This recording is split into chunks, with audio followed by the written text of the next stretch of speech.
This podcast is a member of the Voices of Wrestling Podcasting Network. Visit voicesofwrestling.com to hear the rest of our great podcasts, as well as show reviews, columns, opinions, and updates across the world of wrestling.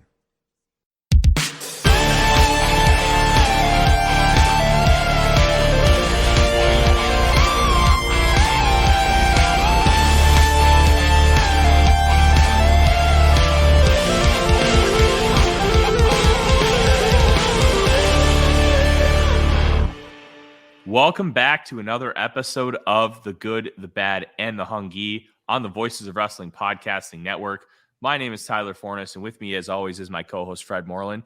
And Fred, we haven't been canceled yet. This is a banner day for us. Hey, every day above ground is a good day, and I guess that includes not having people mad at you on the internet.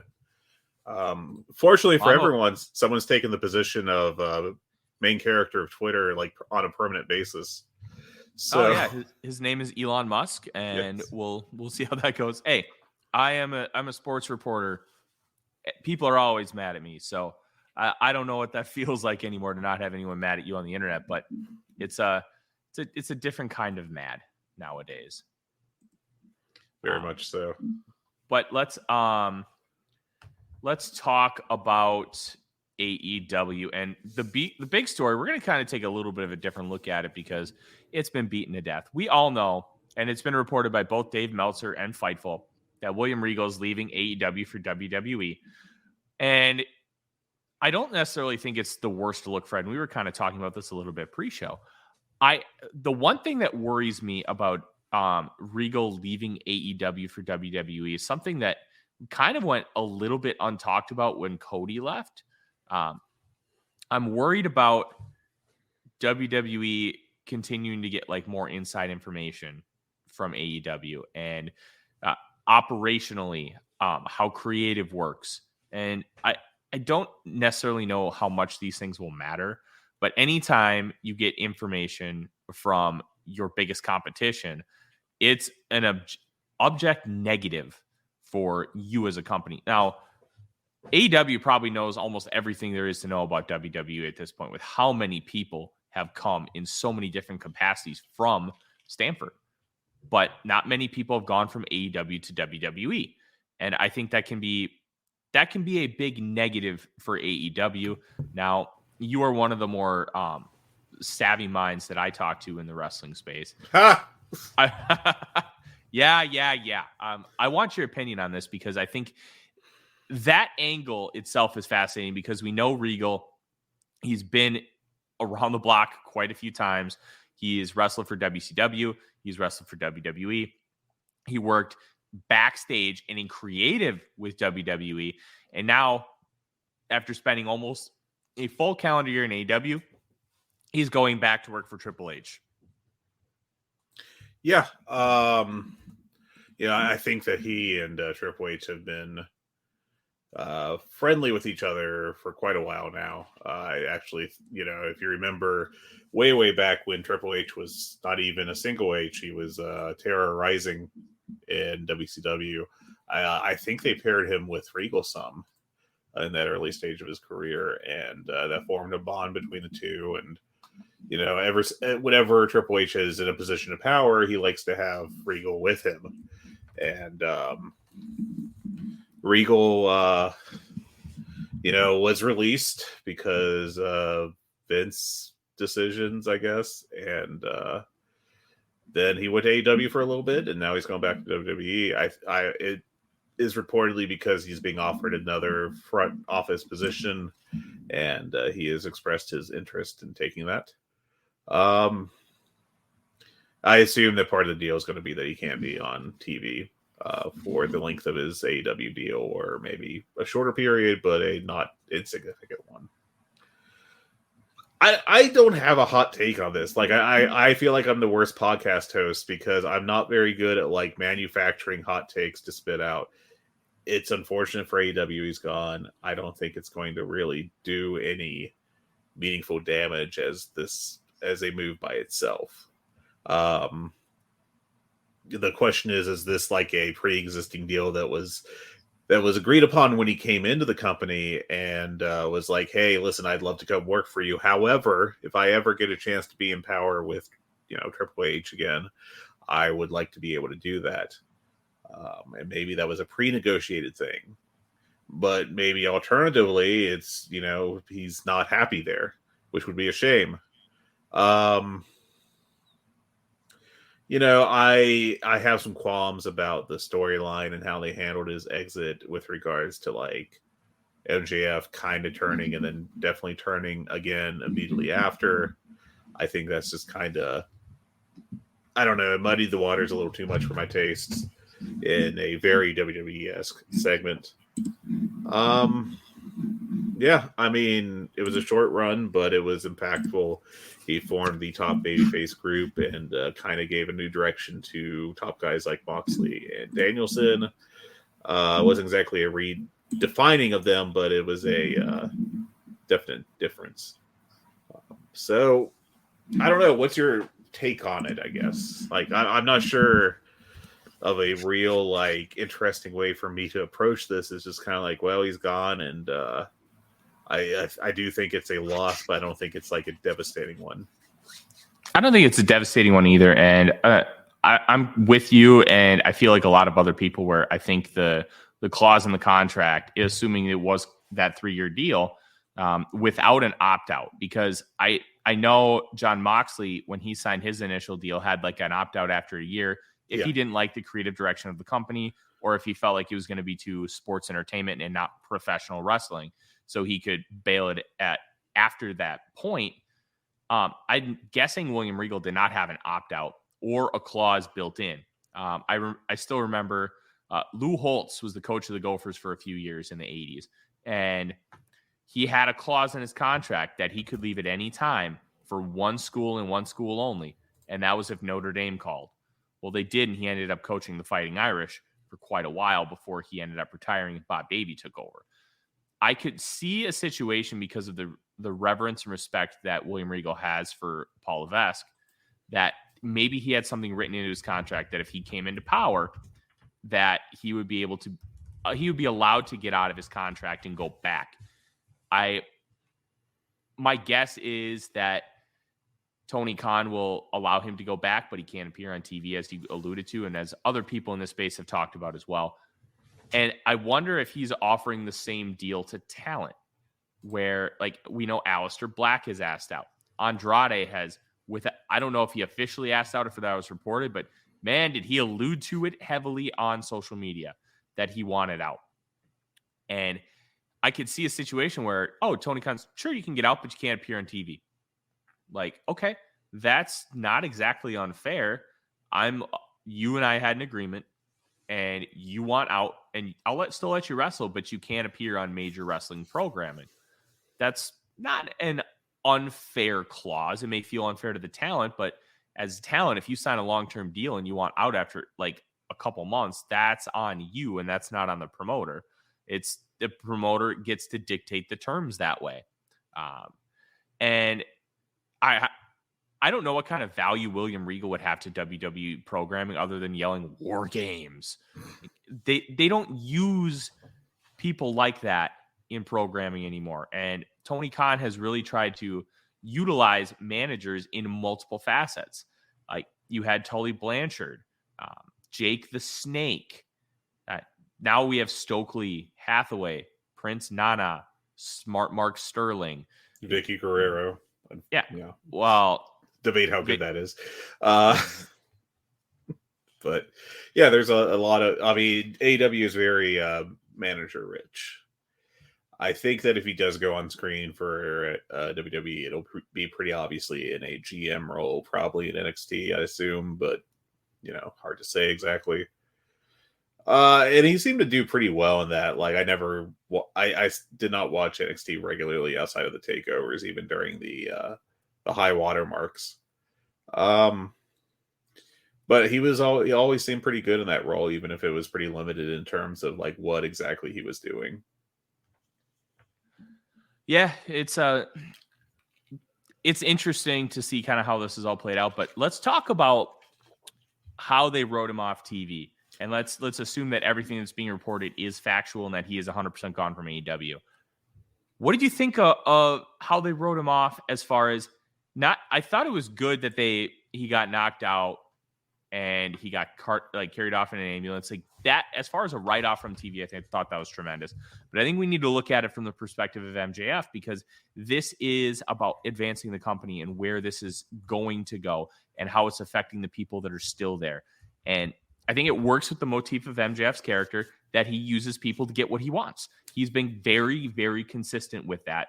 And I don't think that's necessarily a bad thing, but using William Regal and manipulating him to get the world title both fits the character, but it also feels like it could be damaging to MJF as far as a long-term perspective, because he's not like, I don't necessarily mind cheating to win a title, but you're talking about arguably the most important wrestler to your company as far as a long-term vision.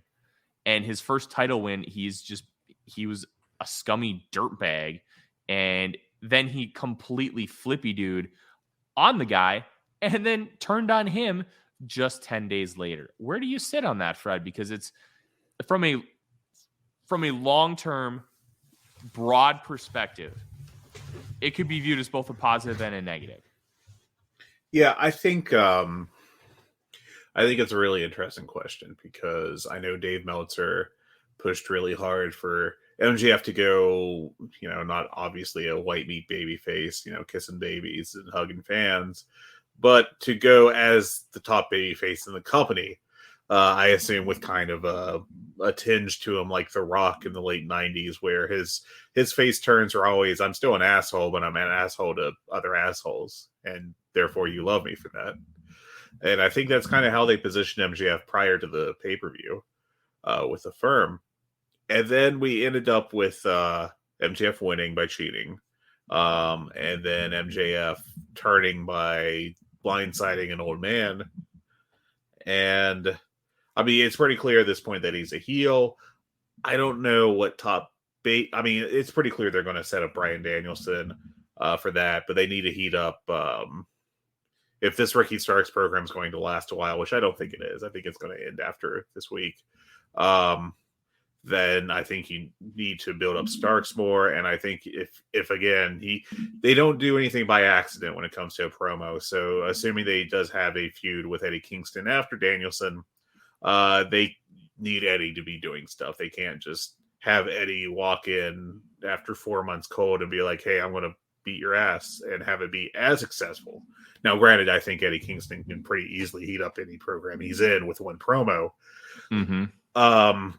But it's just a matter of, I don't know. It's kind of a curious decision, because I feel like AEW is very heel heavy at this point in time on top. Hold on. You think they're heel heavy? I don't mean to interrupt, but I want to hear you sure. kind of explain that, because we've been talking in this space about the fact that they don't have a lot of top heels. Yeah. And now you're talking about that they're heel heavy. Like, I don't know. Maybe I've got. Are you extrapolating Chris Jericho and MJF as being too heel heavy? Because outside of that, what is there? It's all the Jericho. Maybe I'm kind of I'm coming into this show at like a down point with AEW right now in terms of what they've been doing. So maybe I'm just letting my grumpiness get the best of me. But I do think like that the TV has been very heel heavy. At least maybe that's a better way to put that, and walk that back and make me sound less like a maniac. But I do think that like the TV has had a real hard heel tint with these segments keeping Jericho and MJF strong. And I feel like that it might have been beneficial to the programming to have MJF go babyface to provide a counterpoint to that. Now, you are correct that I do think the potential opponents for MJF would have been weaker than Kingston, etc., Danielson, etc. But I also think like his potential opponents would have at least had more momentum going with them, because not only do you have Jericho's group and MJF, you also had the firm running roughshod for a while. And I feel like that, there's different options there that could have been worked out a little easier. Because, again, if you look at where a month ago the firm was positioned versus where Ricky Starks was positioned, who had kind of disappeared. I feel like AEW TV was doing a better job of building the firm at that point in time. So I guess that's where my take's coming in. Okay. And you know what? That's a well-reasoned argument. I agree with you. If you line up the depth chart, the face side is definitely stronger at this point in time. Yeah. And like, it's really hard to argue that it's, and what I mean by that is like, this fan base loves this company and they love most of the wrestlers. It's hard to create a genuine heel when the fan base wants to like everything that you do. That's true. And I think it's something that I like to call an unintended consequence. And unintended consequences themselves are very interesting in the space of everything, the laws of physics. For every action, there's an equal and opposite reaction. And it kind of translates here where when you have the action of the fan base liking everything, well, it's going to be a lot harder to create unlikable characters.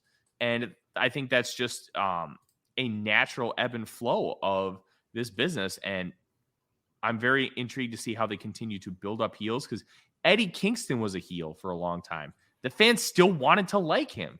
Yeah. And then he did the turn at the end of the explosive barbed wire death match to save Mox. And we all know that was kind of a farce, but it wasn't on Kingston. Yeah. That they don't know how to blow stuff up with their pyro, or something went wrong. Who knows? But this fan base wants to like things, and it's going to be a very fun challenge to watch Tony Khan navigate that, because creating a genuine heel, hell, Chris Jericho is a shitbag, and they sing Judas every single time he comes out. There's going to be levels, and maybe this is a company where a true face heel dynamic can exist, and they just do the best that they can. And I think that might be the biggest challenge Tony Khan has, outside of continuing to build an audience, which we will talk about when we discuss the ratings for the shows this week. Well, one thing that they've consistently gone to in AEW for heels is the I don't like AEW gimmick, which has been done multiple times at this point in time. I think Jeff Jarrett's kind of doing that. It was definitely the point of, I'm blanking on his name, the MMA coach, Dan Lambert. That was his whole gimmick, and like various other people have done it to some extent.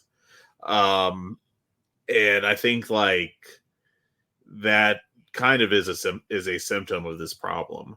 Now, the thing with MJF is I think that they obviously wanted the Regal attack to be like the big heel heat, the source of the heat on him, setting up the presumed Danielson feud starting next week. I just don't know that it's going to work, because he's so much a jerk. And I don't know, like it just may be like MJF's so good at being a heel that it's like the Ric Flair symptom of the 80s and 90s, where most of the time Flair wanted to be a heel. Eventually the crowd turned him babyface against his will because he was so entertaining. And I think that's kind of what's happening with MJF. Yeah, it's going to be fun to watch this company. And I know you kind of said you're down. I'm kind of indifferent at this point. Like, there's still a lot of great stuff, but there's stuff that it feels like we're reverting back to Tony Khan's original booking for the company, where he's still not 100% sure. He's 100% sure with the direction, but he is still confused on what direction he wants to take to get there. And seeing him kind of figure out how to book on the fly with some of the stuff should we be concerned about that, Fred? And it feels like he knows, hey, I want to get from point A to point B, but it's like, hey, I'm in Minnesota, you're in Kentucky. You can take a lot of different routes to get there. You can take a plane, you can take a train, you can take a car. Hell, you could walk or bike if you wanted to. Like, and within those, you can take different interstates. You can take different state highways to get there. And it feels like he doesn't necessarily have a clear path, and he keeps trying different things on the route. And to me, as he's I think he's become an experienced booker by this point, because we're talking about his booking 3.5 years. He's already successfully completed 2 long-term story arcs. But where are we with how cohesive his booking is on a consistent level? Because I'm starting to get a little worried that he's not all the way there. And I wonder if he's ever going to truly get there, because I'm still seeing so many massive inconsistencies on a week-to-week basis. Yeah, he's one of his biggest flaws is Joe Lanza calls it I don't know if he has an exact term for it, but basically it's where he does not fill in all the gaps on his booking. So like there's it's like Tony Khan has his own ideas of what this, the connective tissue of some of these storylines are, but he fails to get that across on TV. And so like occasionally he'll just have like, maybe Excalibur say one line to try to sum it all up. But, that's not really ideal when you have these hours of TV, and it's better to show than tell. And I do feel like that's sometimes a weakness with the AEW booking with Tony Khan. Now, mind you, giving him too much hassle over the first year or so of the company up to the infamous Dark Order beatdown segment is kind of a mixed bag, because it wasn't just him in the booking room with all the power. It was he actually consolidated the booking power after all of that. But yeah, I do think this is kind of a consistent issue, is maybe not connecting all the dots. Like he'll present the dots, but he won't necessarily connect them all. And I do think that's a flaw for the TV. I think it is too, and it's watching him still struggle with this in real time, I think is definitely a major cause for concern. But I don't want to keep talking about negatives. So Fred, let's go to another negative, and that is the show ratings for this week. Rough week, but I don't necessarily think it's completely awful. And let's break it all down. Dynamite, the rating was down. It was only down about 10,000 viewers, which that's within the margins. That's whatever. But a 0.26 in the demo, when last year was, I believe, a 0.31. It's the year low. And we would have expected this last week, with it being the day before Thanksgiving. And that's the biggest drinking day of the year for bars and restaurants. But it was the week after. And I think that's where it was the biggest surprise. But I will say, I believe Dynamite was either 3rd or 5th on the day. So you're not exactly seeing a 0.26 where they're like 10th.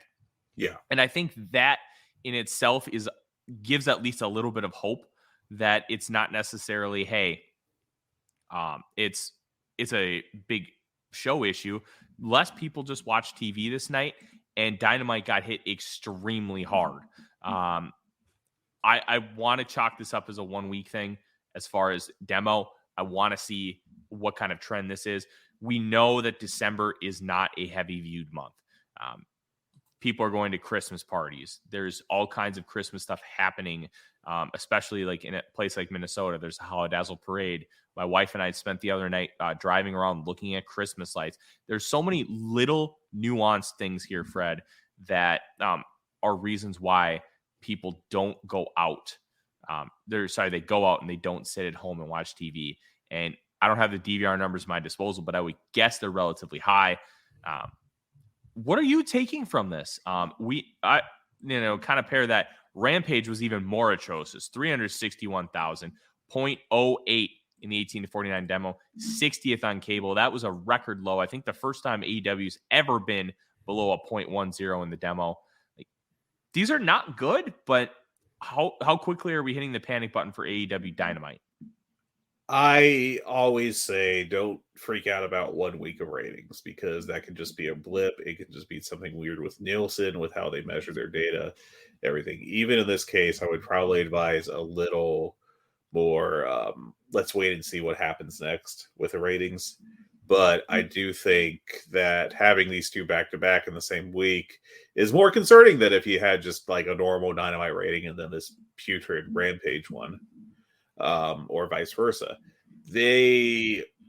these aren't good numbers. There's no way you can conceivably spin it. And even if you're like, even if you're bringing up how it's December and there's all these different obligations people have that may cause them to not watch the show live, the fact is that that would also have been the case last year. So the fact that it's down year over year and that Rampage is at an all-time low, that's very bad, obviously. I'm still going to wait to see what the next couple weeks are, because I think that there's like the obsession with the week-to-week ratings is a very Eric Bischoff mindset of just like trying to react to one number in a vacuum. I think Dynamite's been pretty good recently. I think Rampage has been acceptable in terms of ratings. Keeping in mind that Rampage is a 10 p.m. Friday night show. But these are bad numbers. And if they continue to be at these levels, that would be pretty damn concerning, I think, for AEW. Not like panic, they're going to get canceled level bad, but like they need to figure out what they're doing wrong and fix it. So that's just kind of my take on them. Yeah, I mean, it's not like immediately panic, but if you're not looking at these and like doing a self-evaluation, then that's a mistake, I think.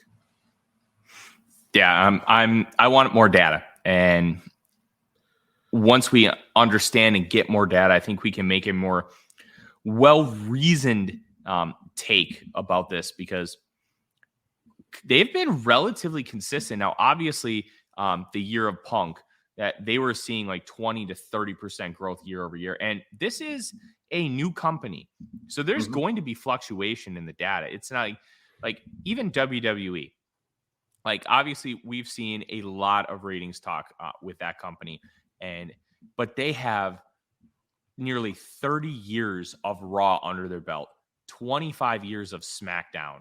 So we're talking well-established brands that have been in the marketplace for so long that it's harder to see true like crazy ebbs and flows, because for the most part they're going to stay relatively stagnant. I mean, it's still going to look like an EKG monitor going up and down at least a little bit, but you're not going to see 20% drops. You're not going to see like, oh, 1 week did 2.5 million, the next week did 1.5. You're not going to see things like that. But with AEW, and considering that their viewership is a little bit less, you're going to see more stark percentage drops. And we saw it, an 18% drop in 18 to 49 week over week. That is something it's easier to achieve because of those factors that I mentioned. And it's also something where you need to take it seriously, because it could mean something. Punk obviously spiked numbers 20 to 30%, but now we're going up against Punk numbers. And I don't necessarily want to jump the gun and say CM Punk was the cause of all of it. I think Punk was the catalyst of getting some people back into wrestling. And this company was obviously the catalyst for everything he was talking about in WWE. But this is still a company that's very good. It's a cohesive brand. They put on really, really good matches on TV. And I want to see some consistent data. I want to see more. Because in order to create a well-reasoned take, you have to have an explicit amount of data. Yeah.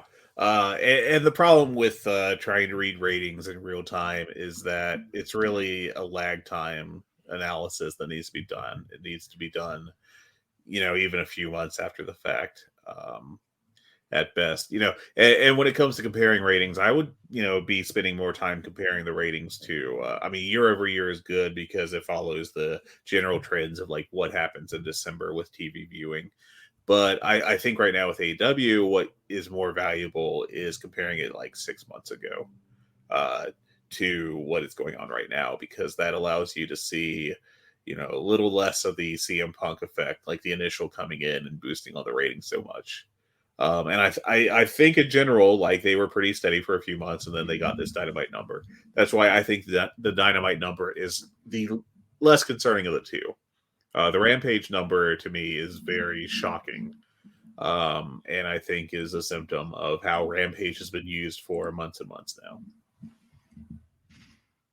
Yeah, I'm very worried about the whatchamacallit. I'm very worried about Rampage, and I wonder if it's rehabbable at this point.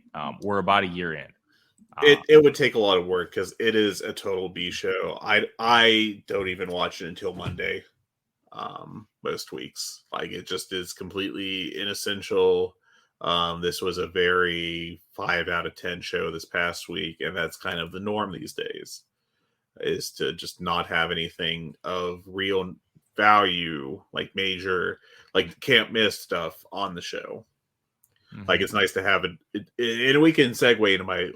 I could rant about this last episode of Rampage right now if you want, but it was just a real. Let's do it. Just, like, okay, sure. It was a nothing show, completely nothing. And if you want people to tune in at 10 p.m. on a Friday night, you need to give them more than this shit. Because what this show was Darby Allin winning a semi-competitive match. You had Orange Cassidy winning a cluster of a no doubt match. You had Athena squash. And I mean, I think she's very entertaining in squashes, but I mean, it's a squash. No one's going to tune in for that. In most 99% of circumstances, and it's not going to happen with Athena. And you had like just a middle of the road tag team match. Like every single one, there wasn't any real stakes in them. There was nothing, I think, to draw people in beyond, hey, you can see Darby and Orange Cassidy wrestle. And I mean, if you just put the matches on paper, like no one's going to really be moved by a Darby Allin Cole Carter match that was set up by an Angle 3 weeks ago with no follow-up. No one's really going to be moved by QT Marshall in a main event spot, despite I like QT Marshall or Marshall, whatever. I'm not burying him, but he is what he is, which is a low-level heel that is basically there to get a little bit of heat and then job to someone much higher on the card. And that's a fine role for him. But the downside of that is it's not going to be exciting at any point in time when he gets booked in a match. At best, you can like get annoyed by him and then someone kills him. And that can be an entertaining part of a show, but that's not going to increase ratings or put butts in seats. Let's talk about the put butts in seats, because this show, like, it had no star power. And we can have the conversation of Orange Cassidy as a star or Darby Allin as a star.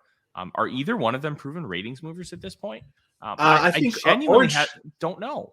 I think Orange Cassidy at least has a history of moving ratings to some extent. I don't know that like he's the top of the list for them or anything. But is he going to be the draw for an entire program? Like, oh, you get to see an Orange Cassidy match.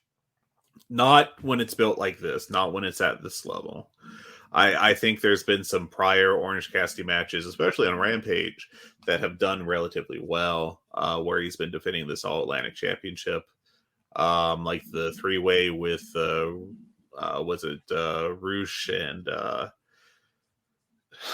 10? Yeah, that was a few weeks ago. I think that was a hotter match. You had the random Shibata match. But, even...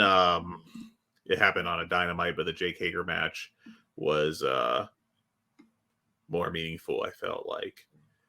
But yeah, I mean,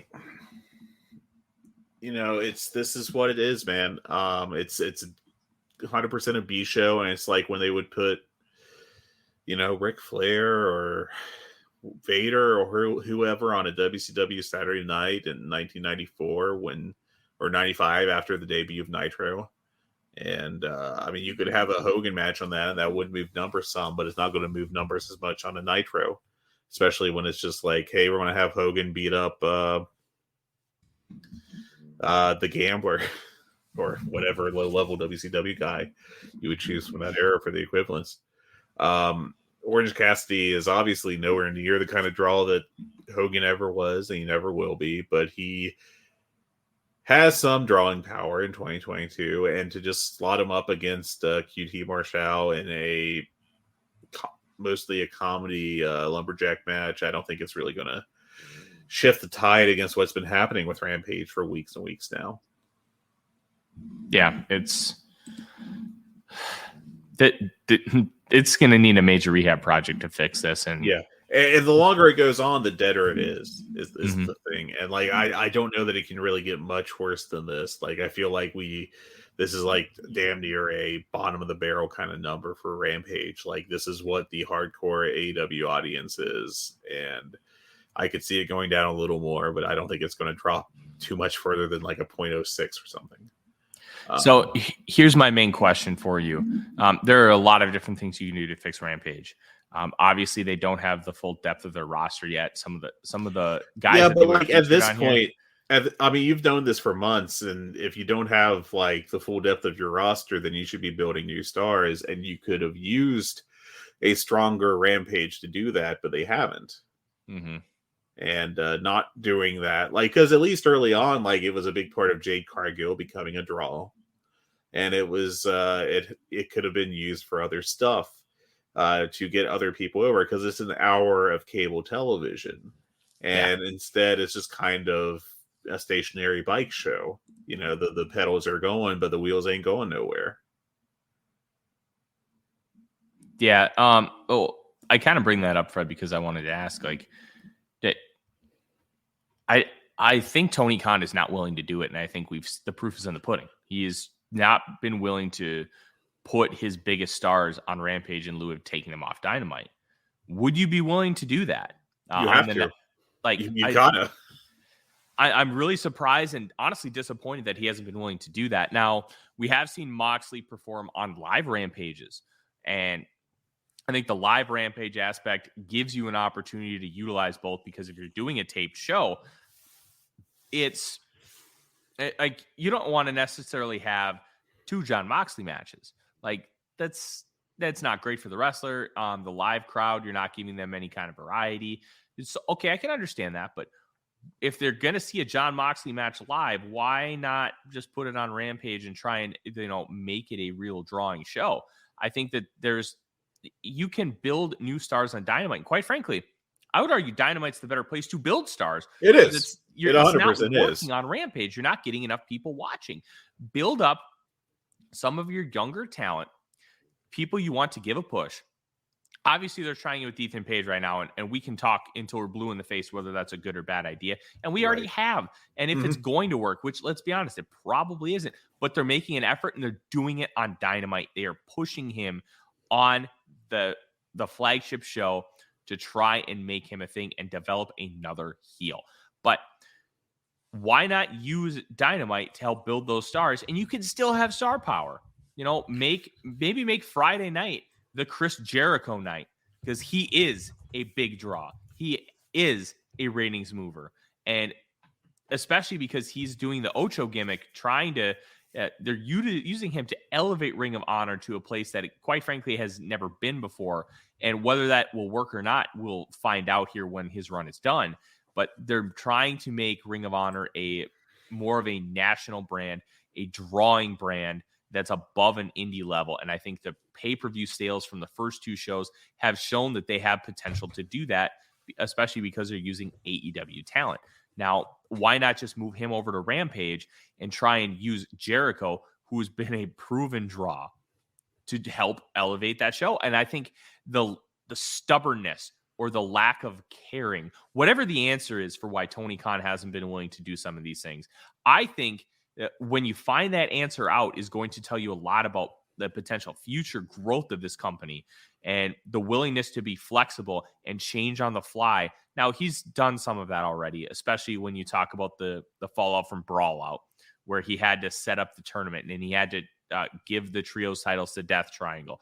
Like, he's been able to adjust, but it's this kind of adjustment that I'm talking about. The adjustment where, hey, things aren't going well. You don't have a major emergency, but you need to fix it.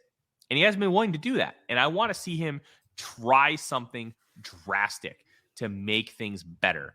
And it's not there right now. And like, why? Yet you're running a company that is, 1, growing, 2, your partner loves, and the extra hour of TV that they gave you, you just let sink below 500,000 viewers and below a 0.1 in the demo.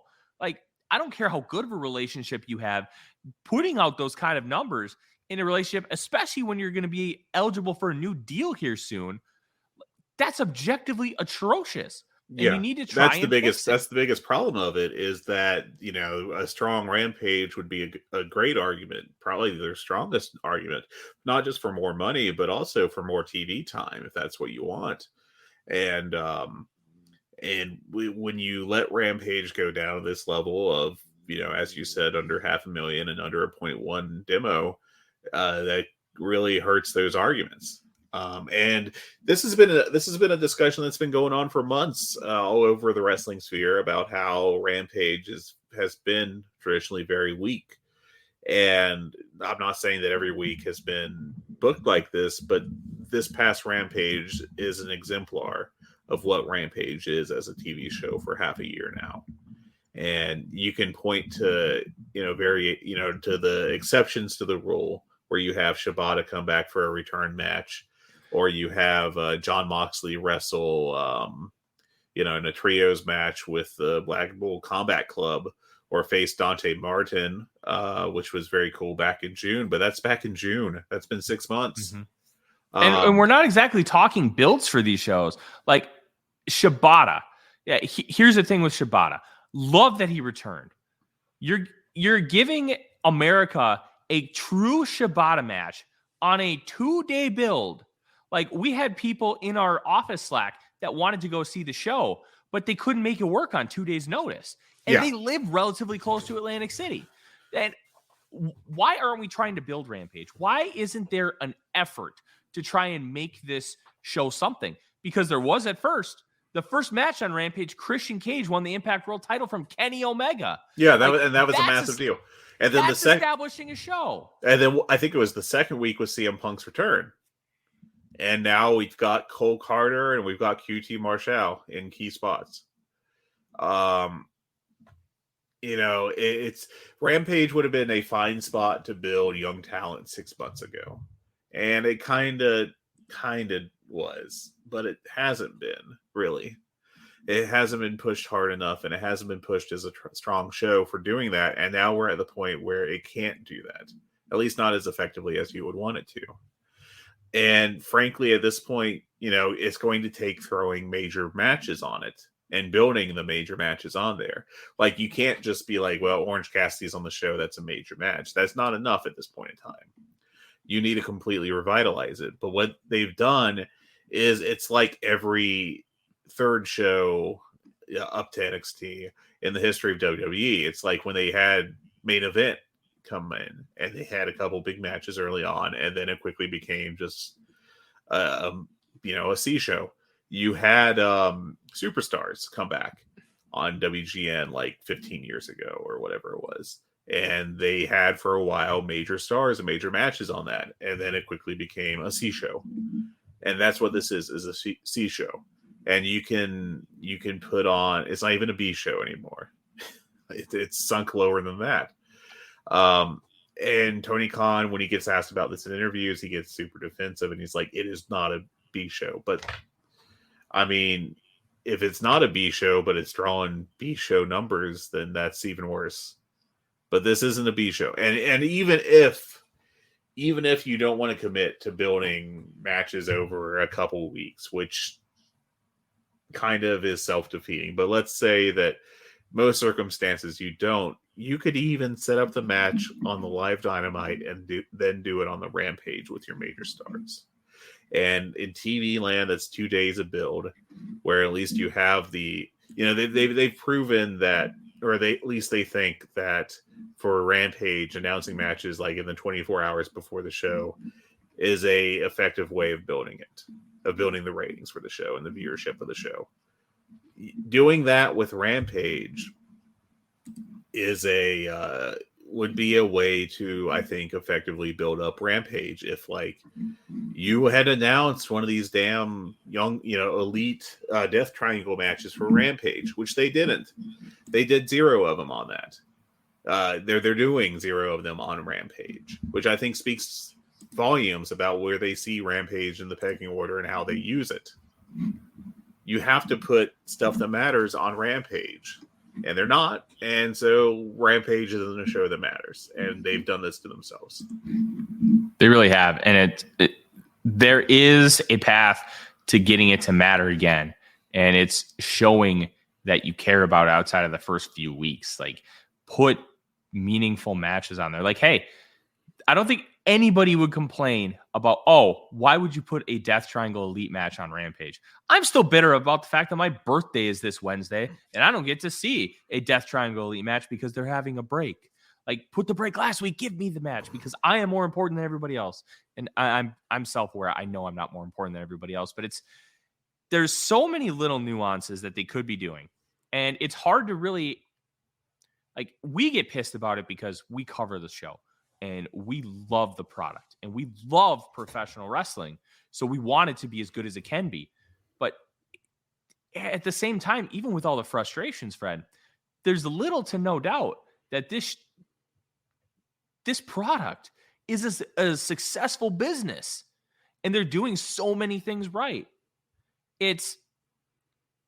For me, it comes down to this. You mentioned that Tony Khan is making excuses and he's like, he says it's not a B show, but it's either the outwards like lying and making excuses and he knows what he's doing, or he's really deluded himself into thinking this is actually an A show. It's not. It's not. I will say that till I'm blue in the face, and I watch it every week, and it's just a complete B show at this point in time for what 2022 wrestling is. And Tony Khan isn't behind the times; he's with the times. It's not a case of an old school booker, thinking that this is what a B show is structured as. I just think he does not want to admit it, but he's not taking steps to fix it.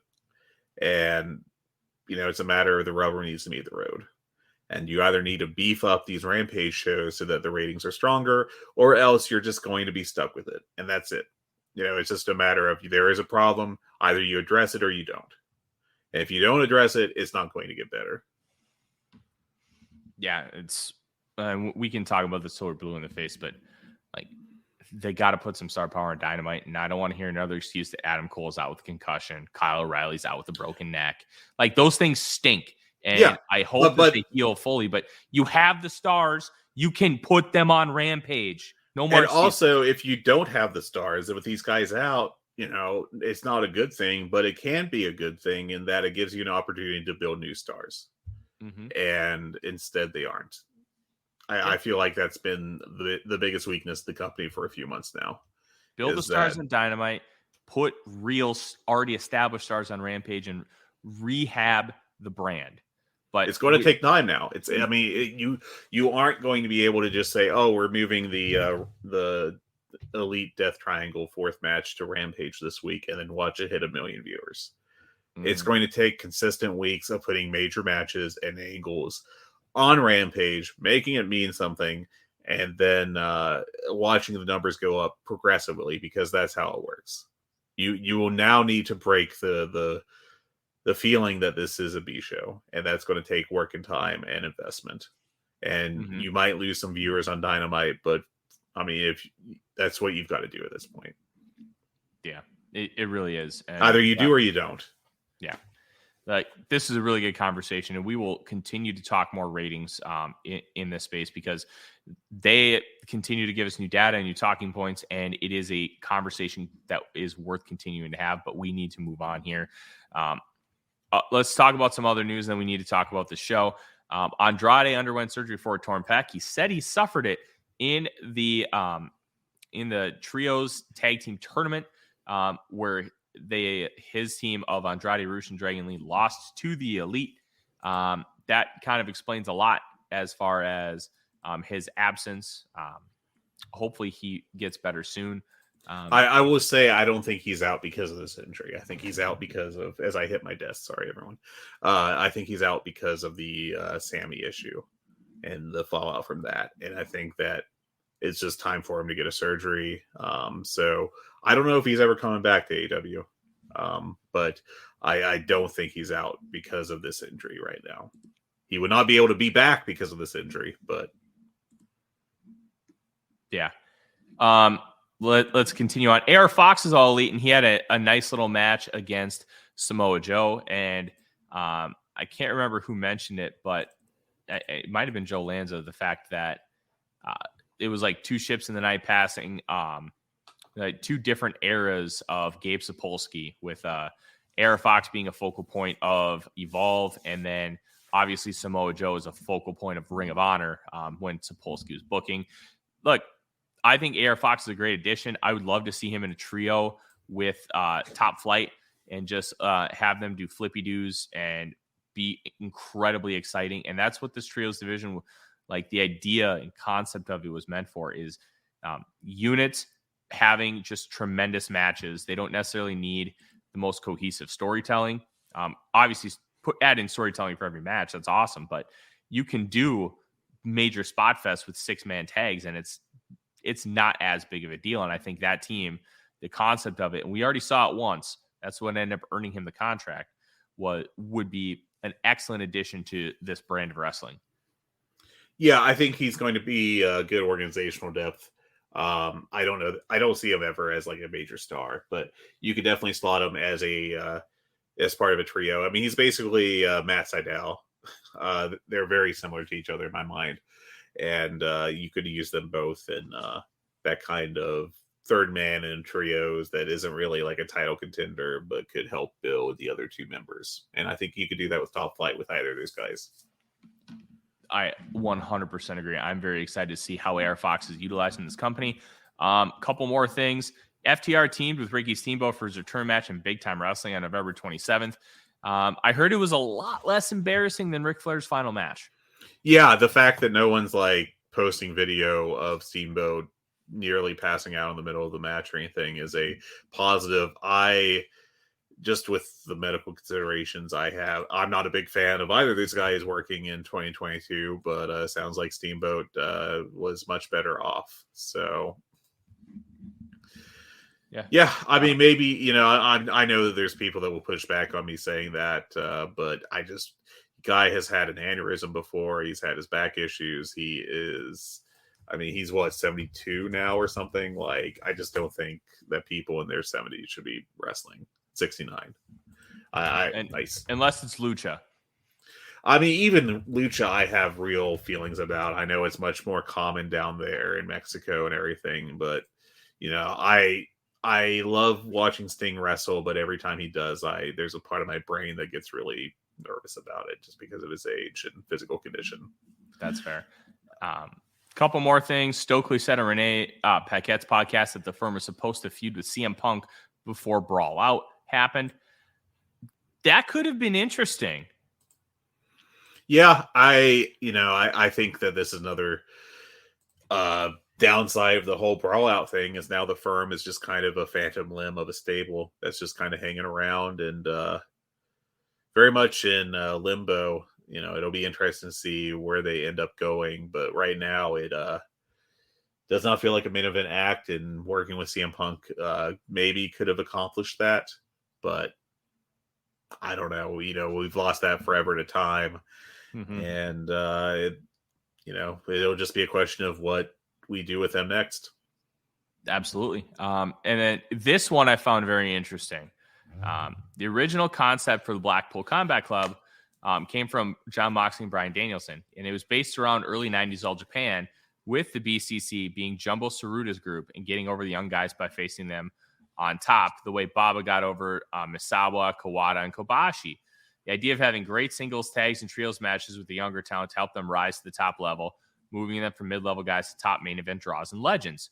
And I still think that this can work and you can utilize that, but obviously they've gotten Garcia and Yuta up a little bit.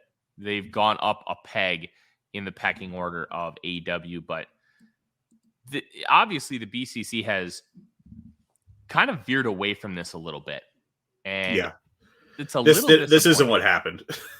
Yeah, this is not what happened. You can argue that that's a good thing or bad thing, but regardless, it is, if this was the idea, this is from the Wrestling Observer newsletter. I didn't credit that on the sheet, and that's my fault. For the most recent edition, as I combine the words edition and issue. Yeah, I mean, you can argue that it was to the benefit of the company that they were in feuds primarily with the Jericho Appreciation Society, which largely outside of Garcia consisted of made guys and 2.0 to an extent. But also that's just, that's not what they did. And that's how wrestling history goes sometimes, is you come up with an idea and then you immediately shift it to something else. It would have been really cool to see them spend like 6 months just feuding with the top flights and the Ricky Starks and the younger acts of the company. But yeah, it is what it is. And we can still potentially see that happen, but we're going to need to see some evolving from the Blackpool Combat Club. Let's break it out on this Dynamite. We have spent almost an hour talking about all kinds of different things with this company and how it is continuing to evolve. But Dynamite itself, I thought was a pretty good show. And it kicked off with Jon Moxley entering the ring, delivering a promo, talking about how he grew up 90 minutes from Indianapolis and wrestled there. He kind of gave a true babyface promo saying, like, nobody can outwork me, out hustle me, out wrestle me, out bleed me, or out sweat me. Says the ring belongs to him. And there's not a man in the building that has the balls to come look me in the eyes and tell me any different. And that's when Hangman Page makes his return after being injured just over a month ago in a title match against Jon Moxley. And the key line here was, "You sure you want to do this, man?" After what happened last time. "Oh, I'm sorry. Do you not remember last time?" And then they end up brawling. And then they have another segment later in the show where they're still brawling. I thought this was incredibly well done. If you had forgotten why Page was out, because I'll be honest, it didn't click with me initially.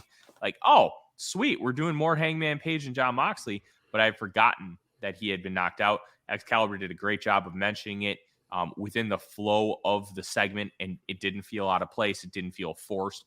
It just felt natural, and I think that's one of the best things this company has, is they tell you what's going on without, one, beating you over the head, two, making you feel like an idiot, or three, a long convoluted way of telling you. It's just in the natural flow of commentary. And if you had forgotten, oh, there we go. It clicked with me the second Excalibur said it, and I was right back in. And I thought it was very well done. And now we have an easy way for Moxley out of the title picture. Hangman Page, one of your top stars, also has something to do. And you can drag this on for a while because these two, one, know how to do long-term storytelling. And two, they're two of your biggest stars. You could do a 3-match series over the course of the next 6 months, and I don't think anybody would be complaining. Yeah, I like this segment, and I even like the fact they did a second segment with them brawling against each other even more, because I think like that kind of shook up the format of the show and made it feel a little more organic. There was a lot of talk online this past week about how they did not properly explain why Adam Page and Jon Moxley were feuding, and it's coming from very high level guys like Dave Meltzer, and it's just kind of like, did you watch the show? Because not only did Excalibur explain it briefly, but succinctly, he got it over very quickly. Moxley directly alluded to it in the promo with Page face to face. I don't know what else you need. If you just want to WWEify everything in wrestling, you could have done a video package, sure, but like, this was not a segment that needed a video package. The whole point of it was that Page spontaneously came out to fight Moxley. And a video package would have detracted from that. It was just very frustrating stuff from people that I feel like should have been more on the ball. But I also feel like AEW discourse is very negative right now, for some pretty decent reasons, and for some, which have led to some pretty silly reasons contributing to that now too. And I think this was a very silly reason.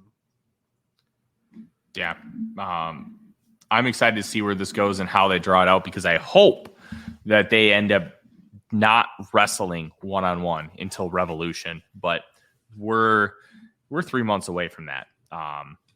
Right after this, we had the American Dragon, Bryan Danielson, versus the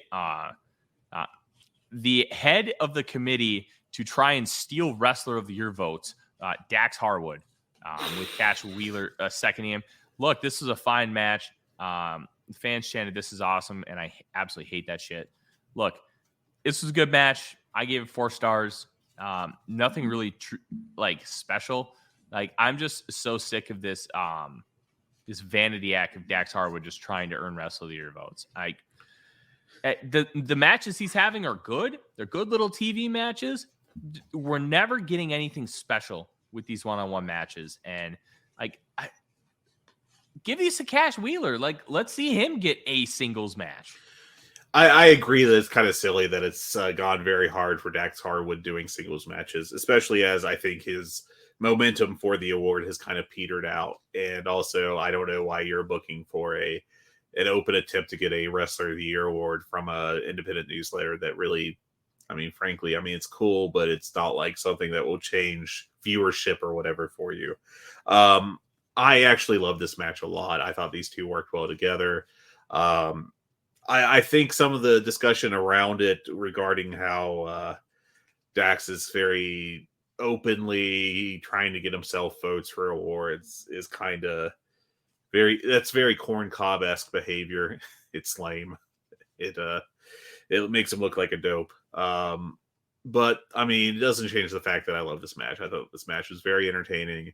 And I think if you want to be critical of this, and specifically about Dax Harwood, that's fine. But if you want to be critical of this as it's bad to put on an awesome TV match with no build, I think that you're wrong. I think that it's always good to have cool matches on your television shows because it makes people want to watch them. And, yes, you could have used someone else instead of Dax Harwood to have an awesome match with Bryan Danielson, but it doesn't change the fact that this was a cool match to me. I liked it a lot. And it also, where it was put in the program was important because it contributed later to the deal with William Regal, with all the BCC members being occupied, with Yuta and Claudio being in Nashville, and with Jon Moxley being kicked out of the building for wanting to fight too much. So, I'm not offended by it. I don't think it's a bad match. I want something different. That's fair. You want something different from Dax? Yeah, specifically? I don't want to see Dax continuing to have these vanity singles matches. Why is Dax getting all of them? Why isn't Cash getting some? Why aren't we giving opportunities to guys who you could build up as single stars? I think there's opportunities that is being missed because Dax Harwood wants to get Wrestler of the Year votes that he's not even going to win. I want to see this company try and develop people. And it was something we were talking about with Rampage. This is a great spot to keep developing people. What happened? Like Darius Martin. Darius Martin was out for a year with a torn ACL. So you know what they did? They put Dante Martin in a bunch of trios matches, a bunch of singles matches against better wrestlers. And you know what he did? He got significantly better and he got over. Yeah. Like, why are we putting half of a tag team in a non-canonical storyline with top guys? Like, these are just one-off matches. Like, is this match going to lead to Bryan Danielson teaming up with somebody in the Blackpool Combat Club to get an ROH title shot? I don't think so. And if it does, I will take the L, and I will admit I was wrong. But we need to be using these spots to help build up other talent. And it's being used for the Dax Harwood Variety Hour. Like, I don't disagree for me. I don't disagree with being frustrated by Dax Harwood because he can be very frustrating with all this stuff. But the fact of the matter is that they wanted to have a Bryan Danielson grueling match to have an excuse for him to be in the trainer's room. And they chose Dax Harwood for that match. And I think it resulted in a very good match. You could have chose someone else and it probably would have been a similarly good match because AEW has a lot of very strong workers. But they chose Dax because there has been an undercurrent story of the year of Dax Harwood having all these having very good tag matches and then pretty good singles matches, generally speaking. I feel like he finally had a great singles match here with Danielson, and I liked it quite a bit. I'm kind of repeating myself on that part of it now. But, if you want to fold those two things into one, that's fine with me, I guess, in this circumstance. Yeah, I there's just so much meat still on the bone. And it's frustrating for me that we're not quite getting it. And that's why stuff like this just kind of bothers me. After this match, we had a little bit of a weird promo with absolute Ricky Starks. wasn't great, but I think it was important what he said. He said he's entering himself into the battle royal that'll take place this upcoming week, December 7th on Dynamite for the Dynamite Diamond, because he's coming for everything MJF has, the spot, the title, and the ring. And he says that he is owed all of it. I thought the content was important, but it didn't resonate with me like a normal Ricky Starks promo. It wasn't his best work at all, but it was fine and set up other stuff, and yeah, it is what it is. And right after this is when we had the cameras catching up with Hangman and Moxley, and they were still fighting backstage. A really good way to continue that. Right after we saw that, we had Renee Paquette live via satellite in Nashville with the JAS and Castagnoli and Wheeler Yuta. Claudio gives a fiery promo after some back and forth that he needs to beat Jericho at Final Battle. And Yuta, Final Battle, put your title on the line, Garcia. Garcia says, okay. And I think this is going to be their final battle for some time. And I'm very excited for both of those matches this upcoming Saturday. Yeah, I think they'll both be very irritating matches. Yeah. Here's my question for you, Fred. Are you concerned at all that Final Battle really doesn't have a full card yet? I'm kind of annoyed that we've had so much ROH TV or so much TV time devoted to the Ring of Honor side of things, and we've still ended up with a card that's being put together this week. It's not so much like the late announcements, it's that it doesn't feel like there's really been anything built for this pay-per-view outside of Claudio Jericho, of course. But even that feels like kind of I guess we've been having these guys feud thing rather than a deliberate plan. I feel like this Ring of Honor card has been pretty poorly built in general. And that's part of my consternation, let's use that word, with Tony Khan and the booking right now. Because it's actually the third match, but what I thought was the second match when I was watching Rampage for this card was just Juice Robinson doing a short pre-tape promo and being like, hey, I'm here and I want to fight Samoa Joe. That's it. That's my 60 seconds. And like for a debut segment with someone that could be a pretty big name like Juice Robinson, it felt very flat. And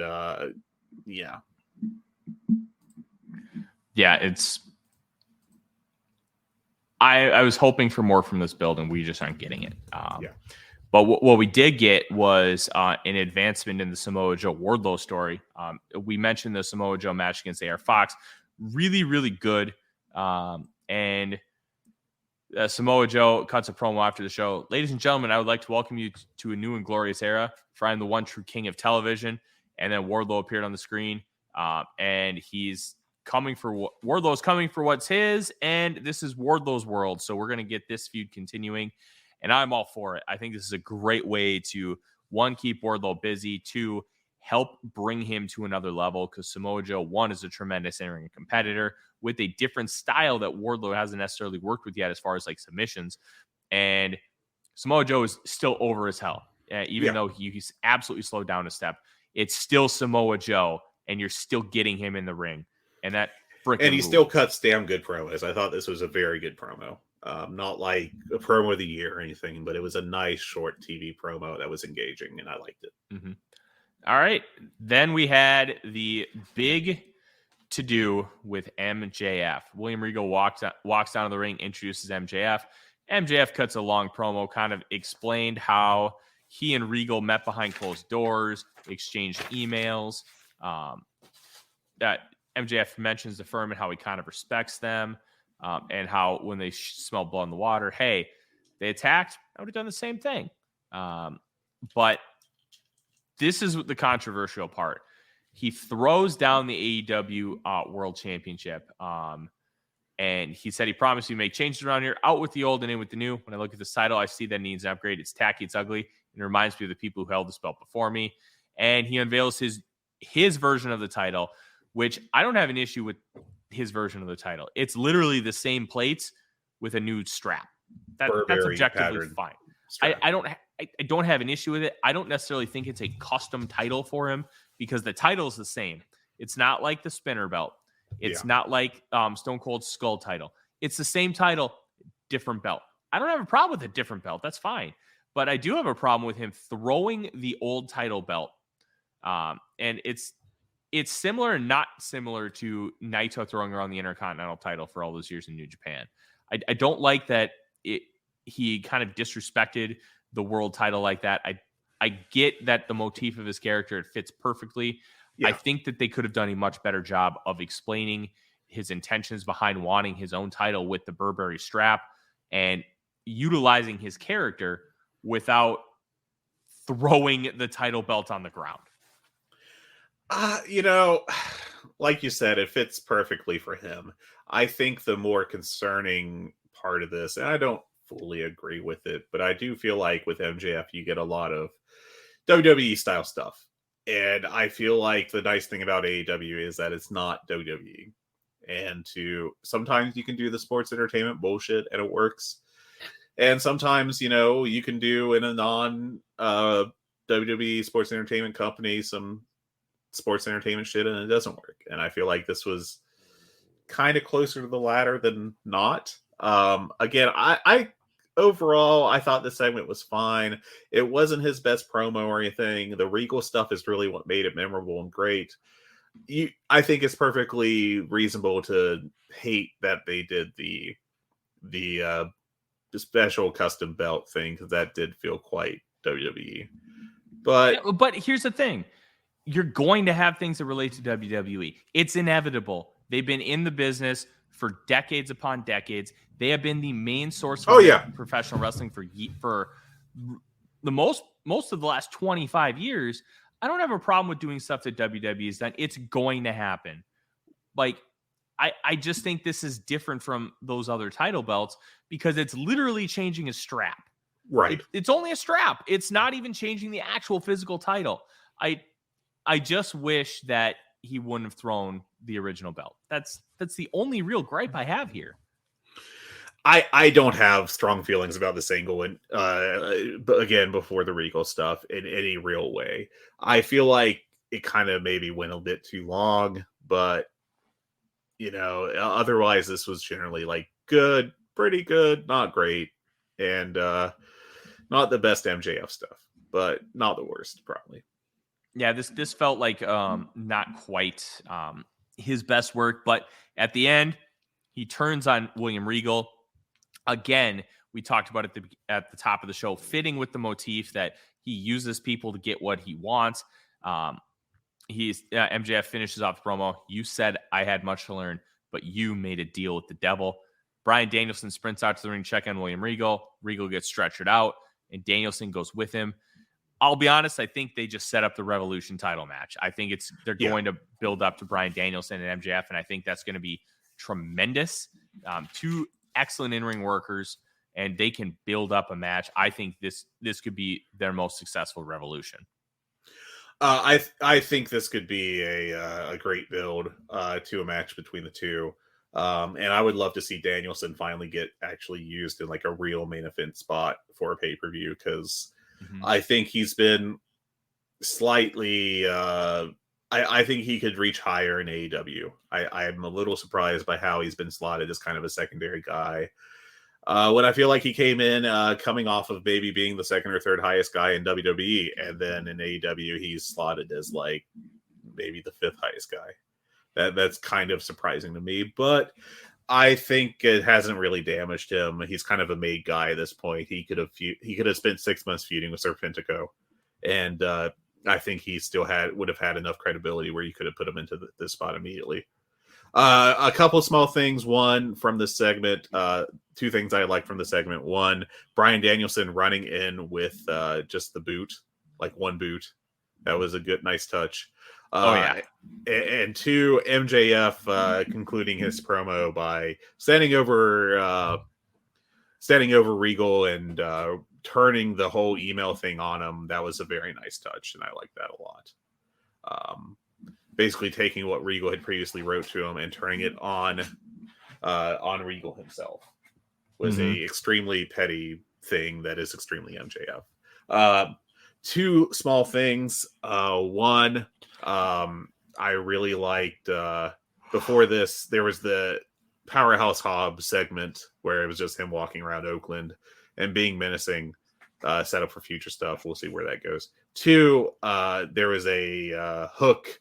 Taz breaks down the Red Rum transition from his match a couple weeks ago on the pay-per-view pre-show. What I really laughed at was the disclaimer across the bottom of the screen of this little video that it made me laugh. It was a little more than just the don't try this at home thing, but the fact that it was doing that over a Taz segment was, I don't know, I enjoyed that. It was a nice little touch. The little touches in this company are to me, one of its best attributes. But let's keep moving on. Absolute Ricky Starks versus the Truth Busters, Ari Daivari, and Stokely Hathaway and All Ego Ethan Page come out before the match. Matt Hardy comes out. He does his little delete gimmick. They send him to the back because obviously they own his contract.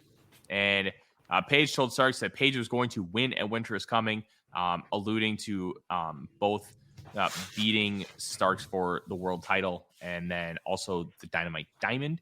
I'm not sure how this is going to play out, but I think the stuff between Page and Starks is not over, and they're still trying to establish Ethan Page. Daivari ambushed Starks, but Starks immediately squashed him pretty quickly. Rochambeau, 1, 2, 3, bada bing, bada boom. This segment was very functional. Got a lot accomplished. Yeah, it did stuff. It was fine. I don't think it was a right home segment at any point in time, but it was fine. So then we had Tony Schiavone saying that he'll do a sit down with Jamie Hayter as part of a short promo with Britt Baker and Hayter. And then we had Anna Jay versus Willow Nightingale. This was better than I thought it would be. I thought this was fine. Yeah. I really like Willow. I've heard a couple people mention it, and the last person I'm going to end up giving the credit to, and that's Voice of Wrestling contributor Steve Case, saying that Willow Nightingale has NXT Bayley babyface energy. She does, 100%. I completely agree. She has that kind of it factor. She has a great connection with the crowd, and she's just so bubbly in what feels like an organic way. It doesn't feel forced. It just feels genuine. And when you have that, utilize it. And I think that she's going to get a push here soon. Yeah, I thought this was. I thought Willow was very good in this, particularly at connecting with the crowd. I think they've got to push her more going forward to kind of take advantage of that, because I there's sometimes with AEW you'll disappear for 4 months, and I just really hope they don't do that with Willow Nightingale anytime soon, because she needs that time to connect with the fans and to get over. And then after this, we had the return of Ruby Soho, who beat down both Anna and Tay, and there was kind of a weird thing here where like Tay tried to do an elbow to Ruby, and she did some weird sell that I made note of, but I kind of forgot the details of now. And then she killed her with the Destination Unknown on the ramp. So, yeah, really nice to see Ruby back, and that perfect reintroduction of her. Right after this, backstage, QT Marshall challenged for the All Atlantic Championship, and Orange Cassidy is like, sure, doesn't even let him finish, does that gimmick, and then QT's like lumberjack match, and Orange's like, all right, see you Friday. And bada bing, bada boom. Easy peasy. But this next segment is one of the weirder ones. You had Bow Wow on the screen again. Look, Bow Wow was cool in like 2000. It's 2022. Regular size Bow Wow. Exactly. Jade said she was done playing games with the baddies. Tells Red Velvet and Layla Gray, either you two get in line or you can step, because you two are eating off me. This entire company is eating off me. I'm the brightest star this company has. Nobody has my body, my face, my aura. I am the real deal. I am nothing but real. I create careers. A little Bow Wow is a joke, a total joke. And then you have the Bow Wow promo, which I don't remember a damn thing about other than Bow Wow was talking on my screen. And this said is some kind weird. of creepy stuff about Jade Cargill, and it felt very weird. I have no idea what this could even lead to. I guess maybe Jade will beat up Bow Wow at some point, but like, I don't know that I care about seeing that. In fact, I don't think I do. So I guess we'll see where this goes. Maybe they'll hook him up with someone that matters. But frankly, the last time they had a a rapper who peaked 20 years ago. It was to pair her up with Mercedes Martinez, and she just got squashed basically by Jade in a complete nothing segment. So yeah. Main event time. Game 3 of the best of 7 series between Death Triangle and the Elite. This was awesome. Like, I only gave this one 4 stars, but they hit a lot of fun moves. They continued the hammer story as Phoenix ended up grabbing it from Pentagon and throwing it outside the ring, continuing that. And then you had at the end, what's his name? Pac goes for the Black Arrow, and Matt Jackson raises his knees into Pac's face and just knocks him completely out. He gets a roll up with a limp Pac and gets the win. I thought it was a really, really good way to, one, you protected Pac because his face is hurt. He's got that protective shield. And 2, instead of it just hitting him in the midsection, giving the roll up, hit him in the face. It's already injured. And like, this was very well done. It's a 2-1 series lead now for Death Triangle, and the Elite has a chance to tie it up next week on Dynamite the 14th. Like, this series is fun. Yeah.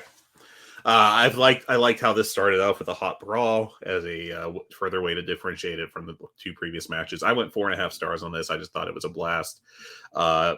Pac hit a Avalanche Falcon Arrow, which was just wild. And Pac is just one of the best sellers in the world, and he did that again with the finish to this match. I just loved so many things about this. And again, it's amazing, a little sarcasm there, that you put 6 of the best wrestlers in the world together, and they have just fantastic matches. I mean, when like Penta is maybe the worst worker in the match, and he's still like really great, you know, you're just going to have great stuff come out of it. So I'm looking forward to the rest of the series, and you know, hopefully they keep going. Everyone stays healthy. Yeah, and I guess overall, that's Dynamite. This was a good Dynamite. Yeah, kind of talking about that kind of stuff outside of Dynamite. Let's talk, or before we do that, let's talk about next week's Dynamite. We have FTR versus the Acclaim for the AEW World Tag Team titles. Dynamite Diamond Battle Royal. Jake Hager and Daniel Garcia versus Claudio Castagnoli and Wheeler Yuta. Cargill and the Baddies versus Madison Rain, Sky Blue, and Kiera Hogan, which we know Kiera was kicked out of the Baddies on the Thanksgiving edition of Dynamite. And Darby Allin versus Samoa Joe for the TNT title. I think this could be a fun Dynamite. And I think the Starks MJF match is this week too, right? Next week, winter's coming. Next week. Okay, that's right. Okay. Mm-hmm. And then ROH Final Battle, which we will review here next week. Claudio Castagnoli versus Chris Jericho for the ROH World title. And if Claudio loses, he joins the Jericho Appreciation Society. Daniel Garcia versus Wheeler Yuta for the ROH Pure title. And Juice Robinson versus Samoa Joe for the ROH TV title. That's a pretty good trio of matches, and hopefully we get something from FTR as well. Yeah, I am kind of surprised we haven't had an FTR match announced for this card yet. Hopefully we will get that soon. Yeah. Let's see here. We have Jade Cargill's on AEW, which I did not watch, but I think most importantly, we get a tease of House is Black versus the Elite feud on Being the Elite. I don't know how seriously we can take that as of now, but I think it's noteworthy. And I think House of Black versus the Elite, those matches would be tremendous. Like, give me all the spooky stuff if you want. If you give me a bunch of great trios matches with those two, like, yeah, I'll deal with the spooky. That's fine. Specifically, this segment of the show was Cutler taping the Lumberjack match, and then after the match, of course, the House of Black killed everyone, and part of that was them going up to Cutler, who tried to beg off, but they killed him, put him through a table, and Aleister Black leaned over and on camera said, hey, this isn't anything personal, but you've been hanging out with the wrong people, and we're sending a message to them. So unless this is just completely one-off, it feels like this is setting up an eventual feud between the two groups, and that'll be pretty awesome. Yeah. Fred, anything from you to close the show out here tonight? I know one thing that's fun coming from Voices of Wrestling is Secret Santa. And Yes. we got our Secret Santa matches, and we both got death matches.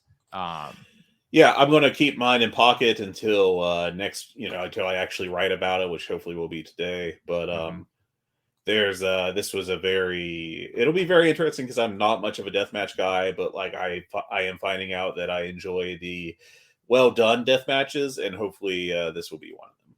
So here's how I view death matches. Is it a good wrestling match that it has deathmatch rules, or is it guys hitting each other with shit because they're hitting each other with shit? Like, you're going to have the deathmatch spots where they smash themselves with light tubes. Okay, fine.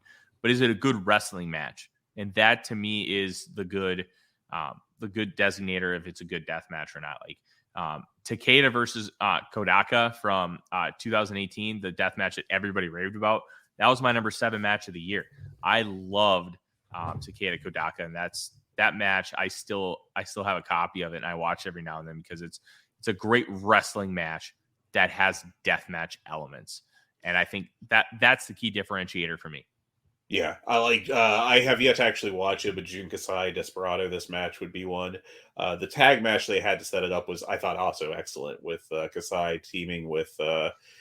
I'm going to forget who it was. I think it was Desperado and Doki, and Kasai, and I think it was Hanma. I think it was Hanma. Yeah, that was a great match too. So yeah, I won't give what my match was, but I will give a little hint. It was one of the matches that Mox recommended in his book. So if you want to go and find that, you're more than welcome to. Otherwise, you can wait for my review. And the match is on YouTube. So I think, Fred, that is all we have here for today. Yeah, I think so. Real quick plug, just something I watched before the show. In AEW a couple weeks ago, they did a match between Vikingo and Laredo Kid that was excellent. So I'll just plug that real quick because I really enjoyed that. You can find it if you, look in the right places. So. Mm-hmm. It is readily available, and I will be watching that here soon because I love me some Vikingo. If you want to wait, it'll be on the AAA YouTube channel in a couple weeks, probably. So, yep. You can email us at hungeepod@gmail.com. Our Twitter is @goodbadhungee. You can find me on Twitter at @TheRealForno. You can find Fred on Twitter @FlagrantWrestling, and that is just like Ted Turner's WCW Wrestling. You can ask us questions on any of those platforms and also in our channel on the Voice of Wrestling Discord server. Subscribe, rate, and review the podcast to help us grow. Last week, we were number 60 in the UK, and we want to improve on that. We want to be number 59, and subscribing, rating, and review will help all of that. And then just feel free to ask us any questions. We will answer them on the show. Otherwise, Fred, if all else fails, enjoy your week, and we will see you after Final Battle. All right. See you all next week. Have a good one.